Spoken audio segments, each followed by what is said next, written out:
आज की कहानी की ओर। दोस्तों, मेरा नाम अनिकेत है और ये तब की बात है जब मैं और मेरा खास यार विनायक हम दोनों कॉलेज में पढ़ते थे। आज इस घटना को करीबन 3 साल बीतने को आए हैं, लेकिन इस खौफनाक घटना को मैं भुला नहीं पाया, क्योंकि इस घटना ने मेरी जिंदगी की विचारों को पूरी तरह से बदल दिया था। तो आइए जानते हैं मेरे साथ घटे इस घटना को और भी करीब से। हुआ कुछ ऐसा था कि एक दिन काफ़ी दिनों के बाद मेरी मुलाकात मेरी गर्लफ्रेंड से हुई थी। तो उसने मुझे एक अर्जेंट रात में मिलने को बुलाया था। दरअसल उसके घर के पास एक होटल भी था। दिखने में वो होटल काफ़ी आलीशान था, इसलिए उसने मुझे अर्जेंट वहाँ पर मिलने के लिए बुलाया, वो भी रात के वक्त, जहाँ मैं घर वालों की परमिशन के बिना रात में अपने कदम भी अपने घर से बाहर नहीं पटकता था। तो उसके कहने पर मुझे अर्जेंट रात के करीबन 11 बजे अपने घर से निकलना पड़ा। उस समय ठंड का माहौल था। उस कड़कड़ाती हुई ठंड में अपने घर से बाहर निकलना काफ़ी ज़्यादा मुश्किल होता था। खासकर रात में तो ठंड के मारे हाथ पैर कँपाने लगते थे। ऊपर से बाइक का वो साधन, अंधेर की चादर में लिपटी हुई वो रात काफ़ी ज़्यादा भयानक लग रही थी। उसके बाद मैं और मेरा दोस्त विनायक, जिसे हम प्यार से विनय भी कहते थे, किसी तरह हम उस होटल पर पहुंचे। होटल हमारे घर से काफ़ी ज़्यादा दूर थी। अगर किलोमीटर के हिसाब से बताया जाए तो मुझे ठीक से तो याद नहीं है, लेकिन शायद वो होटल मेरे घर से 58 किलोमीटर दूर थी। इसलिए अर्जेंट इस तरह मिलने का कारण तो मुझे नहीं पता था। फिर तब हम लोग वहाँ पहुँचे तो उसने हम दोनों के बीच हुई किसी प्राइवेट बात को बताया, जो मैं आपके साथ शेयर नहीं कर सकता। वो मामला भी थोड़ा गंभीर था। लगभग 1 या 1.5 घंटा लग गया उस मामले को सुलझाते सुलझाते। लेकिन फिर वहाँ पर सब कुछ ठीक ठाक होने के बाद अब हम दोनों को निकलना था।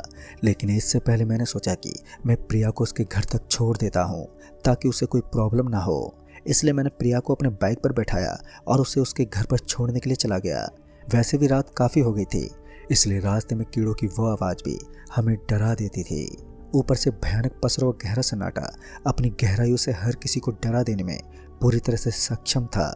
किसी तरह मैं उसके घर पहुंचा और उसे घर छोड़ने के बाद वापस से घर लौटने का।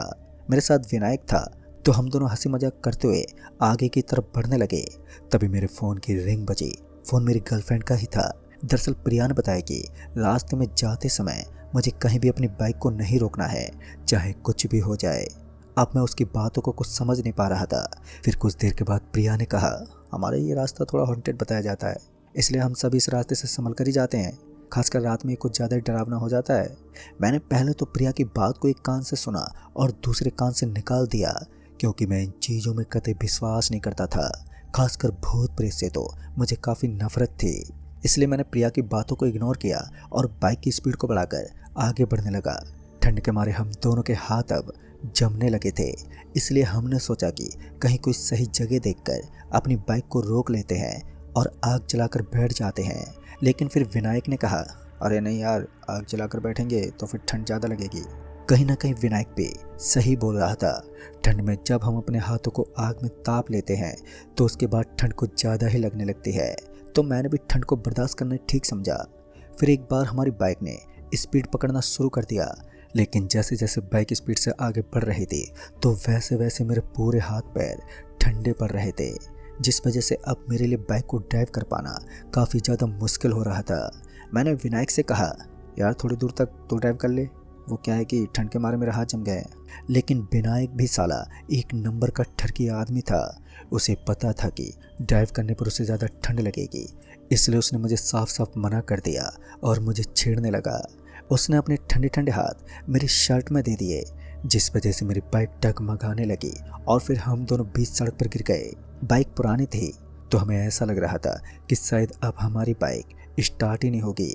ऊपर से ठंड इतनी ज़्यादा थी कि जैसे हमारे पैर बाइक के नीचे आए तो हमें बहुत जोर की चोट लगी। खासकर ठंड में काफ़ी ज़्यादा दर्द होता है। फिर मैं विनायक को 2-4 गाली देने लगा, लेकिन उसे क्या फ़र्क पड़ने वाला था। हमने बाइक उठाई और उसे स्टार्ट करने की कोशिश करने लगे, लेकिन हम नाकाम रहे।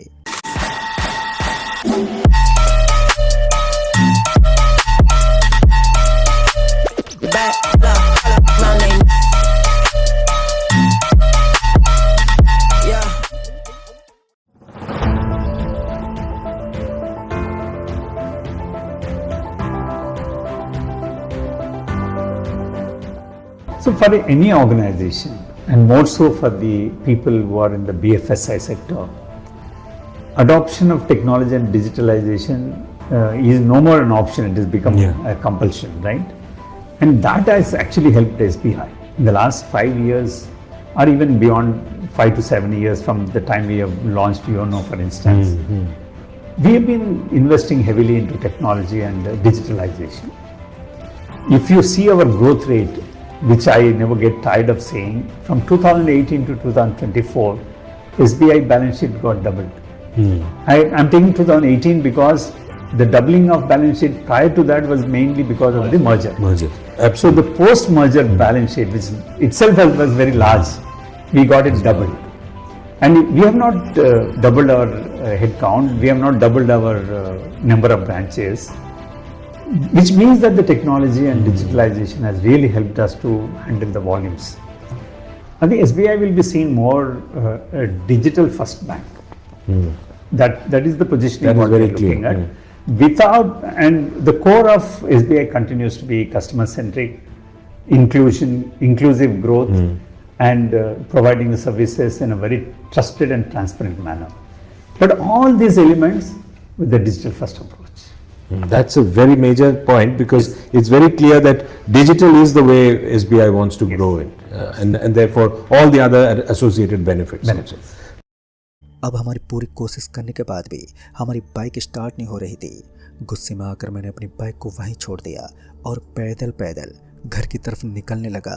आपको तो पता ही है, अगर हमारा घर दूर हो और रातों रात ही बाइक बीच में ख़राब हो जाए तो एक इंसान पर क्या बीतती होगी। मैं विनायक पर गुस्सा था तो वो बाइक को स्टार्ट करने में लगा हुआ था। फिर कुछ देर के बाद बाइक की हेडलाइट अचानक ही सड़क पर पड़ी तो मेरी सांस में सांस आई। मैंने देखा कि अब मेरी बाइक स्टार्ट हो गई थी। एक पल के लिए तो मैं काफ़ी खुश हुआ। तभी मुझे सड़क के किनारे एक आदमी सिगरेट पीता हुआ दिखा। अब मुझसे रहा नहीं गया।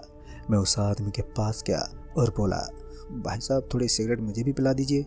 लेकिन उस वक्त मैंने इस चीज़ का ध्यान नहीं दिया था कि वो आदमी भला इतनी रात को यहाँ पर क्या कर रहा होगा। ऊपर से वीरान इलाका था, तो इस बात को समझने से पहले ही मैं उसके पास पहुँच गया। फिर जैसे मैं उस आदमी के पास पहुँचा तो उसने एक बड़े ही अजीब से स्वर में कहा, कौन हो तुम और इतनी रात को इस सड़क पर क्यों घूम रहे हो। तो मैंने उस आदमी को बताया, अरे भाई साहब वो क्या है कि मेरी बाइक ख़राब हो गई थी, लेकिन अच्छी बात तो यह है कि अब वो स्टार्ट हो गई है और आपको तो पता ही है ठंड कितनी ज़्यादा ज़ोरदार है, तो मैंने सोचा थोड़ी सिगरेट पी लेता हूँ। अभी मैंने इतना कहा ही था कि तभी मेरी नज़र उस आदमी के चेहरे पर पड़ी। दरअसल उसका चेहरा एक अजीब सी बदबू मार रहा था और जब मैंने काफ़ी ध्यान से देखा तो सिगरेट की उस छोटी सी रोशनी से मुझे उस आदमी का वो डरावना चेहरा नज़र आया। उसका चेहरा पूरा काला पड़ा हुआ था, जैसे किसी ने तेजाब से उसके चेहरे को जलाया हो। तभी उस आदमी ने सिगरेट मेरी तरफ करते हुए कहा, ये लो तुम भी गटक लो।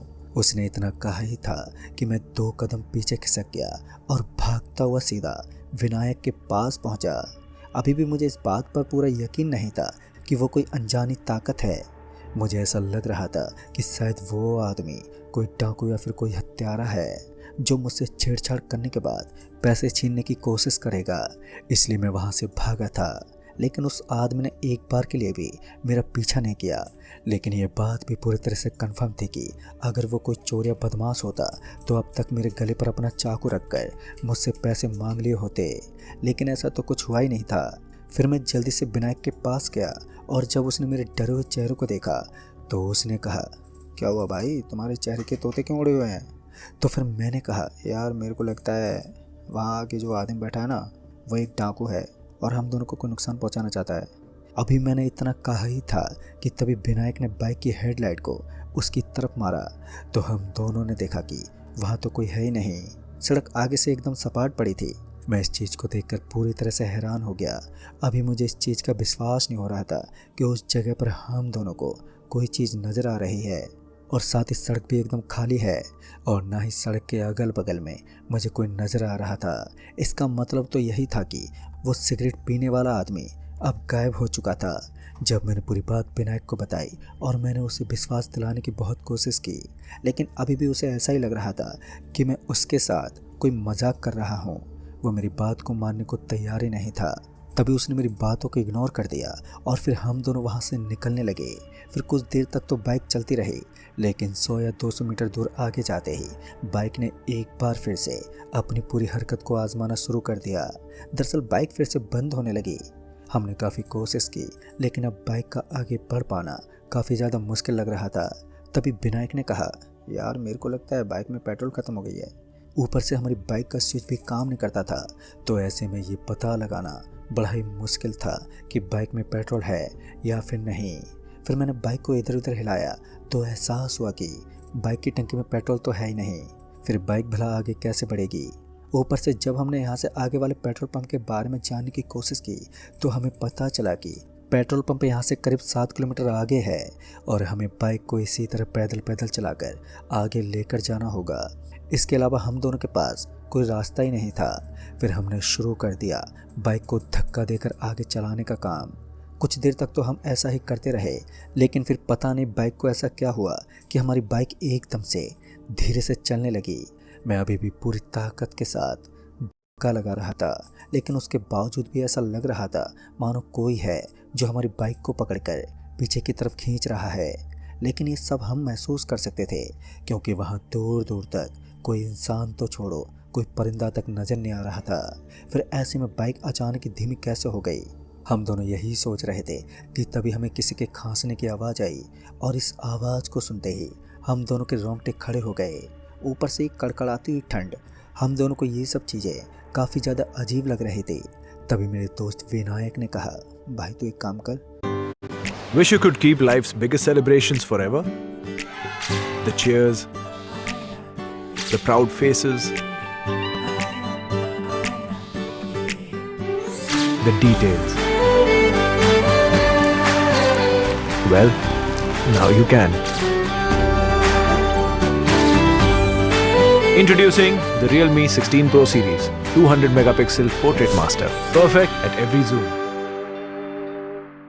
ಗ್ರಾಮಗಳು ತಮ್ಮ ಅಭಿವೃದ್ಧಿಯ ದಿಕ್ಕನ್ನು ಈಗ ತಾವೇ ನಿರ್ಧರಿಸುತ್ತವೆ. ಅಭಿವೃದ್ಧಿಪಡಿಸಿದ ಗ್ರಾಮ ಪಂಚಾಯತ್ ಯೋಜನೆಗಳ ಮೂಲಕ ಈ ಯೋಜನೆಗಳನ್ನು ಪಿಎಂ ಗತಿ ಶಕ್ತಿಯೊಂದಿಗೆ ಸಂಯೋಜಿಸಲಾಗುತ್ತದೆ. ಪ್ರಧಾನಮಂತ್ರಿ ನರೇಂದ್ರ ಮೋದಿಯವರ ನೇತೃತ್ವದಲ್ಲಿ ಈ ಭಾಗವಹಿಸುವಿಕೆಯ ಅಭಿವೃದ್ಧಿ ಮಾದರಿ ಅಡಿಪಾಯವನ್ನು ಇಡಲಾಗಿದೆ. ವಿಕಸಿತ ಭಾರತ ಜಿ-ರಾಮ್ಜಿ ಆಕ್ಟ್ 2025. अजीब लग रहे थे। तभी मेरे दोस्त विनायक ने कहा, भाई तू एक काम कर, मैं धक्का लगाता हूँ तो बाइक का हैंडल पकड़। इतना कहकर विनायक ने बाइक का स्टीयरिंग मेरे हाथ में पकड़ा दिया और फिर खुद पीछे से धक्का मारने लगा। धक्का मारते हुए विनायक का शरीर भी ठंड के बावजूद पसीने से भीग गया और इससे साफ जाहिर हो रहा था कि कुछ तो है जो हमें अपनी बाइक को धक्का मारने से रोक रहा है।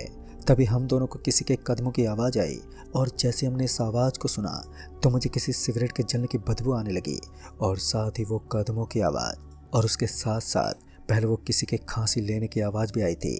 इसी बीच में अपने चारों तरफ देखने लगा तो मुझे वहाँ कोई भी नज़र नहीं आया और ये देखकर मेरे तो होश उड़ गए और अब मुझे पूरी तरह से विश्वास हो गया था कि वास्तव में मेरे चारों तरफ कोई पैरानॉर्मल एक्टिविटी घूम रही है। काफ़ी देर तक मुझे इस चीज़ का अंदाज़ा नहीं हो रहा था, लेकिन अब मैं पूरी तरह से पक्का हो गया था कि जो आदमी मुझे नज़र आया था वास्तव में वो कोई इंसान नहीं बल्कि एक भूत है। जब मैंने ये बात अपने दोस्त विनायक को बताई तो उसे मेरी बात पर विश्वास ही नहीं हुआ और उसके बाद जो हुआ उसने हम दोनों को पूरी तरह से डरा कर रख दिया। कुछ देर के बाद ही हमारे सामने किसी की परछाई मंडराने लगी और उस परछाई को देखकर अपना 100% पक्का था कि जो आदमी सिगरेट पी रहा था वो कोई मामूली इंसान नहीं था बल्कि किसी प्रेत का ही रूप था। और वो आदमी मुझे सच में सड़क के बीच में नज़र आने लगा और उसने अपना एक पैर हमारी बाइक के हैंडल पर रखा हुआ था, जिस वजह से हमारी बाइक का आगे बढ़ पाना बहुत ही मुश्किल हो रहा था। और उसके बाद जब विनायक ने उस आदमी को देखा तो वो उस पर गुस्से से भड़कने लगा। उस वक्त वो ये भूल गया था कि उसके सामने खड़ा वो आदमी कोई नॉर्मल इंसान नहीं है और वो एक भूत है।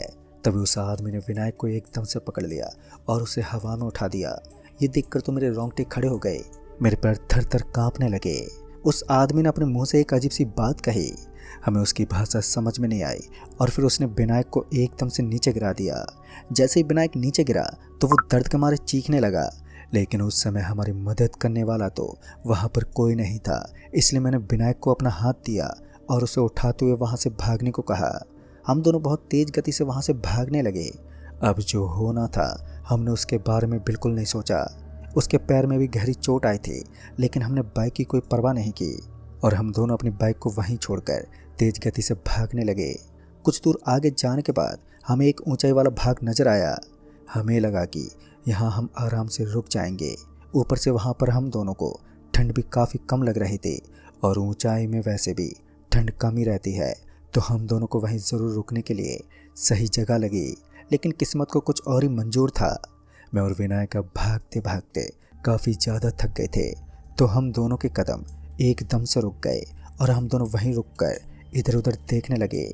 सुकून की बात तो ये थी कि अब हमारे चारों तरफ हमें किसी भी पैरानॉर्मल एक्टिविटी का एहसास नहीं हो रहा था, लेकिन हम गलत थे क्योंकि हमें फिर से उन्हीं चीज़ों का आभास होने लगा।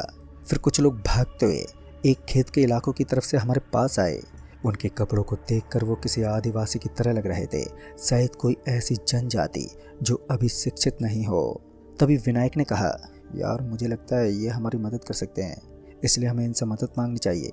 तभी विनायक उन लोगों से कहने लगा, अरे भैया वो हमारी बाइक ख़राब हो गई है। बस हमने उन लोगों से इतना कहा ही था कि तभी उन्होंने हम दोनों को एकदम से पकड़ लिया और फिर कुछ अजीब सी भाषा में बड़बड़ाने लगे और फिर वो हमें लेकर अपनी बस्ती में पहुंच गए। हमें उन बुरी शक्तियों से तो छुटकारा मिल ही गया है जो हमें काफ़ी देर से मारने पर तुली हुई थे, यानी कि वो सिगरेट वाला आदमी।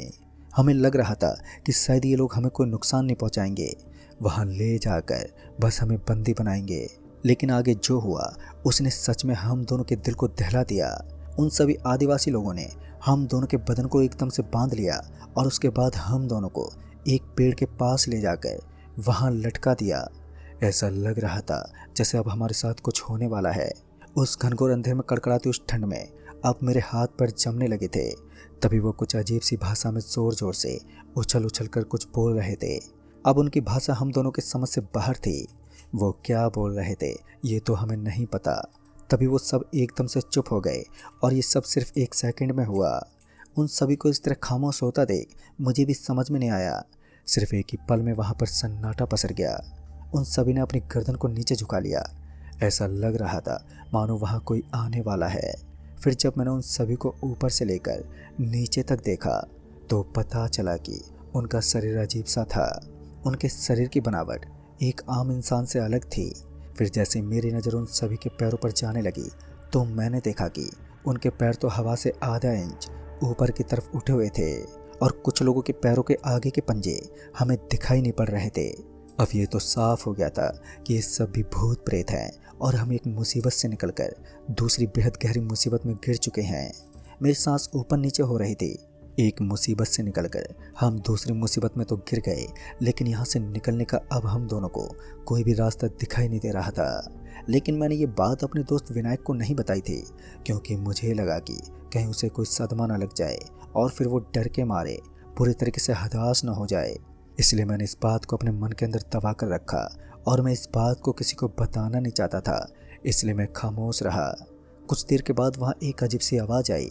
उस आवाज़ को सुनकर बिल्कुल ऐसा ही लग रहा था मानो कोई वहाँ ढोल बजा रहा है। ढोल की आवाज़ के साथ ही आग से जलती मसाल दोनों की रोशनी अचानक ही चारों तरफ नजर आने लगी और फिर अचानक ही वहाँ पर किसी के कदमों की आहट आई। कुछ लोग पहले आगे आ गए तो कुछ धीरे धीरे पीछे आने लगे। वहाँ सर पर पगड़ी बंधे एक अजीब सा आदमी उस समय बहुत ही बुरी तरह डर गया। जब मैंने उस आदमी का चेहरा देखा तो उसके चेहरे पर दो लंबे लंबे दांत थे जो उसके जबड़े को फाड़कर बाहर निकले हुए थे और उसके हाथ के नाखून भी बहुत लंबे लंबे थे जो खून से सने हुए थे। ऐसा लग रहा था मानो अभी अभी उसने ताज़ा खून पिया हो। पूरा जिस्म खून से लहूलुहान था। पहले तो उसने मेरी तरफ देखा और हल्का सा मुस्कुराने लगा। ठंड होने के बावजूद भी मेरा पूरा शरीर पसीने से भीग गया था। अब तक सब बातों के बारे में विनायक को पता चल चुका था। ऊपर से हम दोनों किसी को कॉल करने की कोशिश करने की सोचने लगे, पर अब हमारे हाथ भी बंधे हुए थे। कुछ भी समझ में नहीं आ रहा था, बस सामने खड़ी अपनी मौत दिखाई दे रही थी। तभी विनायक ने कहा, भाई लगता है आज हम दोनों मरने वाले हैं, अब हमारी कोई मदद नहीं कर सकता। अब तक तो मुझे अपने घर वाले भी याद आने लगे थे और विनायक को भी लगा था कि अब बस हमारी ज़िंदगी ख़त्म होने वाली है। लेकिन वो कहते हैं ना, इंसान कभी भी अपने समय से पहले किसी काम में सफल नहीं होता है। क्योंकि अभी हमारी मौत का समय नहीं हुआ था तो भला इतनी जल्दी हम मर भी कैसे सकते थे। कुछ देर के बाद ही हमें वहाँ किसी सिगरेट जलने की बू आने लगी। ऐसा लग रहा था मानो कोई हमारे आजू बाजू में बैठकर ही सिगरेट पी रहा हो, लेकिन हमें उस शख्स का अंदाज़ा नहीं था कि वो कौन है और कहाँ पर बैठकर सिगरेट पी रहा है। तभी मेरे कान में आवाज़ आई, मैं तुम लोगों को सावधान करना चाहता था, लेकिन तुम मुझे ही गलत समझकर गलत जगह पर आ गए। अब ये लोग तुम्हारी बलि देंगे। मैं झट से अपने आजू बाजू में देखने लगा। तभी मुझे वही आदमी नजर आया जो कि कुछ देर पहले सड़क के किनारे बैठकर सिगरेट पी रहा था। उस आदमी को देखते फिर से मैं हकलाने लगा, जिस आदमी से डरते कांपते हम दोनों यहाँ तक भागे थे।